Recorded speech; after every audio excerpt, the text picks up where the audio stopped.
شروع کرتا ہوں اللہ کے نام سے جو بڑا مہربان اور نہایت رحم کرنے والا ہے۔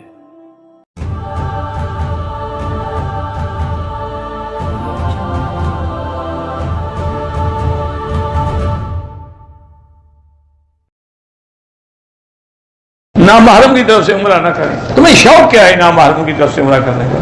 محرم پورے ہو گئے، باقی نامحرم رہ گئے۔ ہمارا ہوٹل مسجد 500 میٹر دور ہے، ہوٹل کے باہر مائک کی آواز آتی ہے، لیکن اگر حرم کی صفیں نظر نہیں آتی نماز نہیں ہوگی۔ مائک کی آواز تو تم اپنے ملک میں ٹیلی ویژن کھول لو، اس سے بھی آ جائے گی، تو پھر ٹی وی کو امام بنا کے نماز پڑھا کرو، آواز تو آ رہی ہے نا امام صاحب۔ اگر ہاتھ لگ جائے اصل کو پھر کیوں منع سنت ہے۔ امام کے پیچھے حنفی ہیں تو سورۃ فاتحہ نہ پڑھیں، امام کا پڑھنا ہی کافی ہے۔ ہمیں یہی حکم ہے قرآن کا، اذا قرئ القرآن فاستمعوا له وانصتوا، سنو اور چپ رہو۔ ایک طواف کیا 20 منٹ میں، دوسرا 1 گھنٹے میں، کوئی بات نہیں، جتنی محنت زیادہ ہوگی ثواب بھی زیادہ ہوگا۔ مدینہ منورہ میقات سے احرام باندھا، شلوار چادر سے نیچے تھی، اتارنا بھول گیا، 2 گھنٹے کے بعد اتاری تو 2-4 ریال خیرات کر دو۔ لوگ کہتے ہیں کہ آدمی طواف کر رہا ہو، اس کی داڑھی میں داڑھی نہیں ہے تو خدا کی لعنت پڑتی ہے، تو کوئی حدیث نہیں ہے، نہ حکم ہے۔ بہرحال داڑھی رکھنی چاہیے، لیکن یہ نہیں کہ داڑھی نہ ہو تو نعوذ باللہ خدا کی لعنت پڑے۔ ہماری دکان کے ساتھ دونوں مسجدیں جو ہیں وہ بریلویوں کی ہیں۔ بہرحال اہل بدعت کے پیچھے نماز نہیں ہوتی۔ من وقر صاحب بدعت فقد اعان علی ہدم الدین، حضور نے فرمایا جو کسی بدعتی کی توقیر اور عظمت کرے اس نے دین کو گرا دیا۔ اور مسجد دور ہے تو پھر اپنی جماعت کر لیا کرو۔ عمرے کے دوران صفا مروا میں جراب نہیں پہن سکتے، عمرے میں پاؤں ننگا ہو۔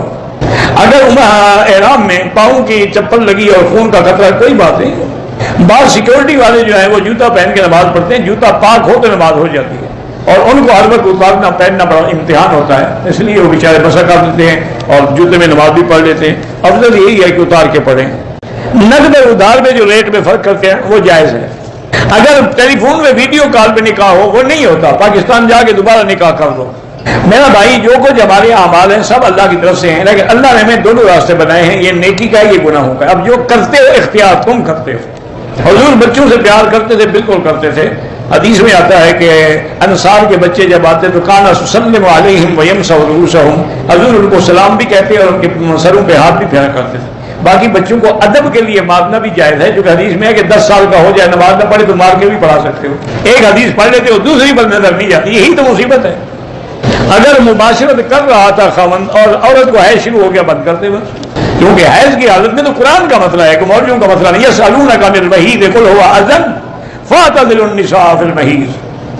آپ نے کتاب لکھی ہے کہ منہج المتقدمین فی فن الحدیث، بڑی اچھی بات ہے بھئی۔ جب اس پر حضرت مولانا زکریا صاحب نے تقریر لکھی ہے، میری تقریر کیا معنی رکھتی ہے، لیکن بہرحال اگر آپ دیں گے تو میں بھی لکھ دوں گا۔ قبر سے ہاتھ نکال کے حضور نے کبھی کسی سے مصافحہ نہیں کیا۔ پیغمبر کے پیشاب کے بارے میں علماء نے لکھا ہے کہ یہ فضلات جو ہیں پیغمبر کے، یہ بھی خصائص میں ہے، ان کو بھی ہم نہ حرام کہیں گے اور نہ حلال کہیں، بعد نکل کے نہیں وہ حلال ہے۔ میں نے میری نام ماں کے نام سے عمرے کا ارادہ کیا، احرام باندھ نیت کی، دعا پڑھی، نیت کرتا ہوں تو کیا ہو گیا، جب دل میں نیت ہے کہ ماں کے لیے ہے بس ہو گیا۔ بہرحال قرآن کی تلاوت کریں ادب سے بیٹھ کے، نمازی کے آگے نہ گزرا کریں، گزرنا ہو تو دور ہو کے گزر جائیں تاکہ اس کی نماز میں خلل نہ ہو۔ پورے مکہ جو ہے وہ مسجد الحرام ہے، سب میں 1 کلاک ملتا ہے۔ بہرحال عورت مرد کے ساتھ طواف کر سکتی ہے، لیکن اختلاط سے بچنے کی کوشش کریں۔ البتہ فرض نماز میں عورت کے لیے پچھلی صفیں افضل ہوتی ہیں۔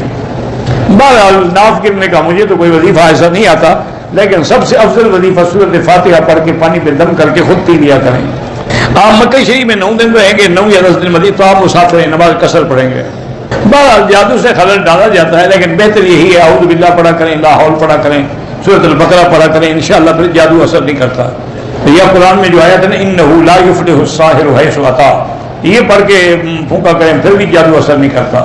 فلما القوا قال موسیٰ ما جئتم بہ السحر ان اللہ سیبطلہ ان اللہ لا یصلح عمل المفسدین، یہ پڑھ کے دھمکیاں کریں تو جادو اثر نہیں کرتا۔ استخارہ سنت ہے، 2 رکعت پڑھیں پھر دعائے استخارہ کریں۔ آج کل چھپا ہوا مل جاتا ہے چھوٹی کتابوں میں۔ چھوٹی داڑھی والا بھی بہرحال داڑھی ہے، امام بھی بن سکتا ہے، لیکن افضل یہ ہے کہ بڑی داڑھی والا ہو تو اس کو امام نہ بناؤ۔ میں جادو پر یقین نہیں رکھتا، قرآن میں ذکر موجود ہے، تم یقین نہیں رکھتے نہ رکھو۔ یعلمان الناس السحر، میں نے خروج کے لیے استخارہ بھی کیا ہے، 2 نفل بھی پڑھے، دسمبر میں جا رہا ہوں، بہرحال استخارہ کیا، اسی میں آپ کے لیے خیر ہوگی۔ بہرحال جو خروج میں بھی جا رہے ہیں دیکھیں آخر آپ کا وہاں بھی ملک ہے، وہاں جا کے محنت کریں. اور یہ بھی دعا فرماتے تھے کہ اللہم بلغتنا شعبان بلغنا رمضان، اللہ جیسے آپ نے ہمیں شعبان نصیب کیا ہے اسے رمضان نصیب فرمائے. اچھا رمضان کا مہینہ کیا ہے کہ ابھی پہلا حصہ جو ہے وہ رحمت ہے، دوسرا حصہ جو ہے وہ مغفرت ہے، اور تیسرا حصہ جو ہے وہ جہنم سے آزادی کے پروانے. اسی طرح حدیث مبارک میں آتا ہے کہ مسلمان کے لیے دو خوشیاں ہیں. ایک جب وہ افطار ہوتا ہے تو خوشی ہوتی ہے کہ سارا دن کا پیاسا ہے، بھوکا ہے، اب اللہ کی نعمت سامنے. اور ایک اس دن خوشی ہوگی جس دن اللہ تبارک و تعالیٰ کا دیدار کرے.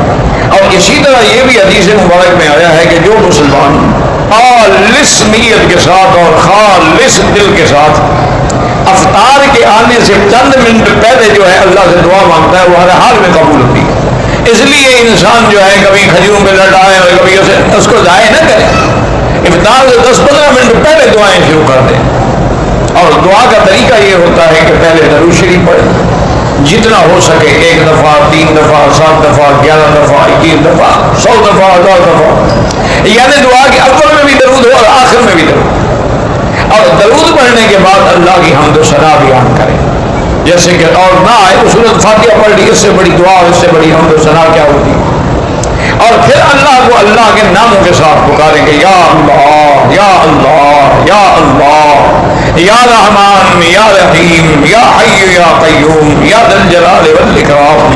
اللہ کے ناموں کے ساتھ پکاریں اور اس کے بعد وہ دعائیں جو حضور نے بتائی یا پھر اپنی زبان میں جو مرضی آئے اللہ سے مانگیں. لیکن کسی کی انسان کی بربادی اور ہلاکت کی دعا نہ مانگیں، اور کسی رشتے داروں کو لڑانے کی اور قطع رحم کی دعا نہ مانگیں، اور کسی حرام کو ملنے کی دعا نہ مانگیں. اور تو وہ دعائیں جو ہے ہر حال میں اللہ تبارک و تعالیٰ قبول فرماتے ہیں.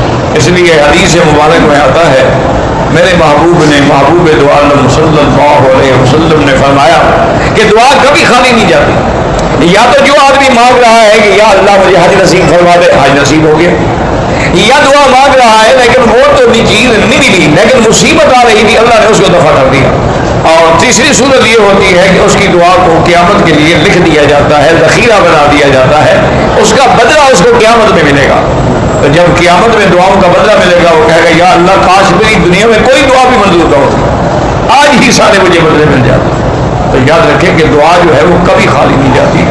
صرف شرط یہ ہے کہ مانگنے والا ہو، شرط یہ ہے کہ اخلاص ہو، شرط یہ ہے کہ طلب ہو، شرط یہ ہے کہ درد دل سے دعا مانگے. جو دعا دل سے نکلتی ہے نا یاد رکھیں وہ اثر رکھتی ہے.